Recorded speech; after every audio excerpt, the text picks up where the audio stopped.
우리는 살면서 수많은 조언을 듣습니다. 이거 하지 마라, 저거 하지 마라라고 말입니다. 하지만 그 중에서 정말 가슴에 와닿는 말은 몇 개나 될까요? 오늘은 250년이라는 시간을 뛰어넘어 깊은 울림을 주는 정약용 선생님의 조언을 듣습니다. 편안히 앉으셔서 잠시 눈을 감고 250년 전 목소리에 귀 기울여 보시기 바랍니다. 첫째, 인생이 힘들다고 말하지 마라. 고단하지 않는 사람은 없다. 그저 묵묵히 견디며 극복해 갈 뿐이다. 인생이 아무리 고달파도 내 18년 유배 생활만 하랴. 우리는 종종 삶의 고통을 과대평가합니다. 하지만 정약용 선생의 말씀처럼 모든 이의 삶에는 유배의 순간이 있습니다. 중요한 것은 그 고통을 어떻게 해석하고 승화시키느냐겠죠. 고통은 우리를 성장시키는 자양분이니까요.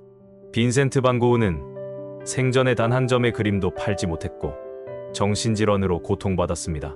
하지만 그는 이러한 고통을 예술로 승화시켰습니다. 그의 별이 빛나는 밤은 정신병원에 입원해 있을 때 그린 작품입니다. 고흐의 삶은 우리에게 고통이 창조의 원천이 될 수 있음을 보여줍니다. 니부이치치는 또 어떤가요? 그는 사제 없이 태어났지만 이를 극복하고 전 세계를 돌아다니며 희망의 메시지를 전하는 강연가가 되었습니다. 그의 삶은 육체적 한계를 넘어 정신적 성장과 타인에 대한 긍정적 영향력을 보여줍니다. 인생이 힘들다고 말할수록 정말 힘들어질 뿐입니다. 둘째, 공부가 힘들다고 말하지 마라. 한 생에 500권의 책을 읽기도 어려운데 난 500권의 책을 썼다. 그것은 내가 늘 공부하기를 포기하지 않았기 때문이다. 오늘날 우리는 수많은 정보의 홍수 속에서 살아갑니다. 스마트폰 하나로 세상의 모든 지식에 접근할 수 있는 시대이지만 정작 깊이 있는 공부를 하는 이들은 많지 않습니다. 일론 머스크는 로켓 공학을 독학으로 마스터했습니다. 그는 매일 10시간 이상을 읽고 학습하며 자신의 분야에서 전문가가 되었습니다.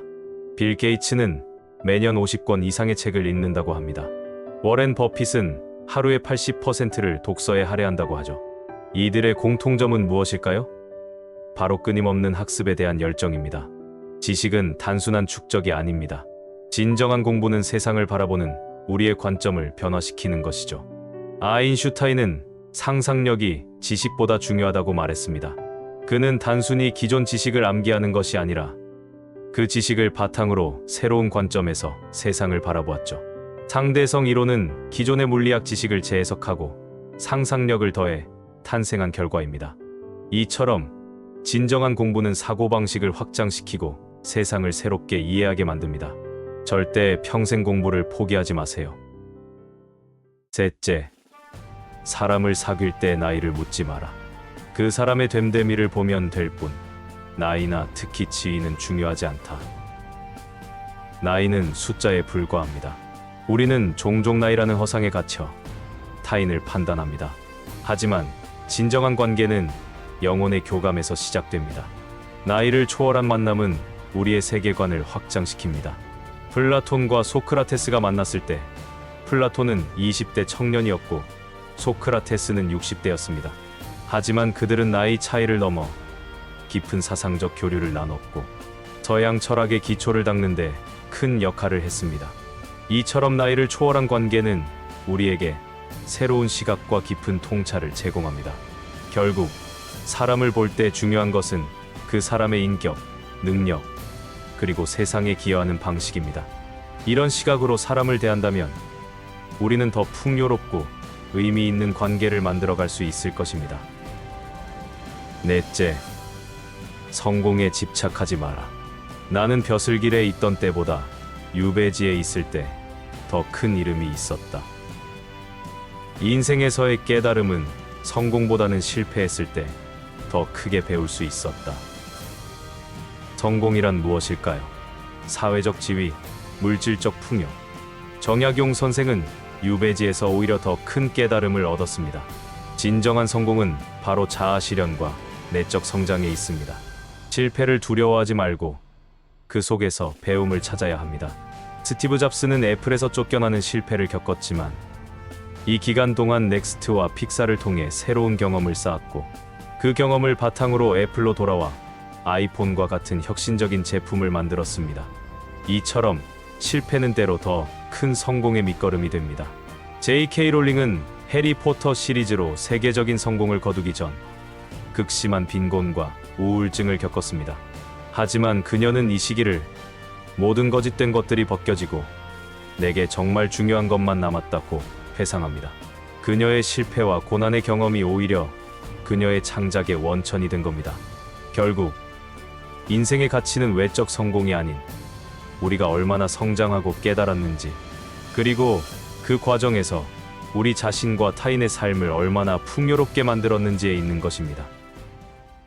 다섯째, 사람을 의심하지도 말고 너무 믿지도 마라. 난 어린 시절에는 친구들이었고 자라서는 국사를 함께 논하던 사람들에 의해 유배되었다. 오는 사람 막지 말고 가는 사람 잡지 마라. 인간관계의 본질은 균형입니다. 맹목적인 신뢰나 과도한 의심 모두 위험합니다. 중요한 것은 타인과 나 사이의 적절한 거리를 유지하면서도 진정성 있는 관계를 맺는 것입니다. 칸트는 영구 평화론에서 국가 간 관계에 대해 이야기하며 신중한 신뢰의 중요성을 강조했습니다. 이는 개인 간 관계에도 적용될 수 있습니다. 완전한 신뢰도 완전한 의심도 아닌 균형 잡힌 관계야말로 건강하고 지속 가능한 인간 관계의 기초가 됩니다. 여섯째, 잘하는 게 하나도 없다고 한탄하지 마라. 나는 누가 가르쳐 주지 않았어도 수원화성을 지었다.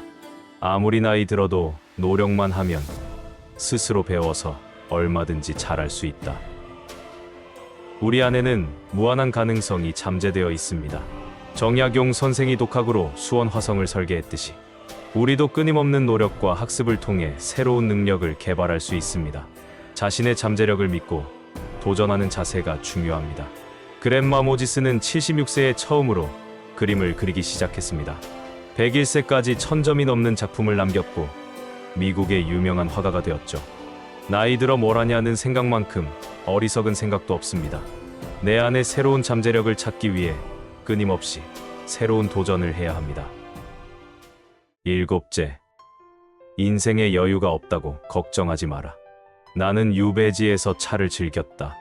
내 마음에 사심이 없다면 하늘에서 복이 내린다. 여유는 외부 환경이 아닌 내면에서 비롯됩니다. 진정한 여유는 마음의 평화에서 오며 이는 우리의 선택에 달려 있습니다. 빅터 프랭클의 죽음의 수용소에서를 보면 그는 나치 수용소라는 극한의 상황에서도 내적 자유와 희망을 잃지 않았습니다. 그는 이 경험을 통해 로고테라피라는 심리치료법을 개발했죠. 이는 어떤 상황에서도 우리의 태도를 선택할 수 있는 자유가 우리 스스로에게 있음을 보여줍니다. 여덟째, 누군가를 위해 주었다고 생색내지 마라. 인간관계 속에서 좋은 사람이 되려면 진심으로 사람들을 대하며 내가 애써 누군가가 잘 되었어도 생색내지 않는 것이다. 진정한 이타성은 보상을 바라지 않는 순수한 행위에서 비롯됩니다. 타인을 위한 행동이 자아도취나 자기만족으로 변질되면 그 본질적 가치를 잃게 됩니다. 무명의 선행이야말로 가장 고귀한 형태의 이타성입니다. 마더 테레사의 삶을 보면 그녀는 평생을 가난하고 병든 이들을 위해 헌신했습니다. 그녀는 자신의 행동을 자랑하거나 과시하지 않았고 오히려 자신의 공로를 최소화하려 했습니다. 타인을 위한 행동을 할 때 그 자체로 의미 있다는 것을 기억해야 합니다. 우리는 살면서 많은 것을 배웁니다. 하지만 때로는 잊기도 하죠. 오늘 이 이야기가 여러분의 마음 한켠에 자리 잡아 필요할 때마다 꺼내볼 수 있는 작은 등불이 되었으면 좋겠습니다. 인생은 길고도 짧습니다. 때로는 힘들고, 때로는 기쁘고, 때로는 지루하기도 하죠. 하지만 그 모든 순간이 우리의 인생을 이루는 조각들입니다. 정약용 선생의 말씀처럼 우리 모두 각자의 유배지에서 의미 있는 삶을 살아가고 있는 건 아닐까요? 여러분의 하루하루가 조금 더 풍요롭고 의미 있기를 바랍니다. 이 영상이 도움되셨다면 무료 좋아요와 구독 부탁드립니다. 감사합니다.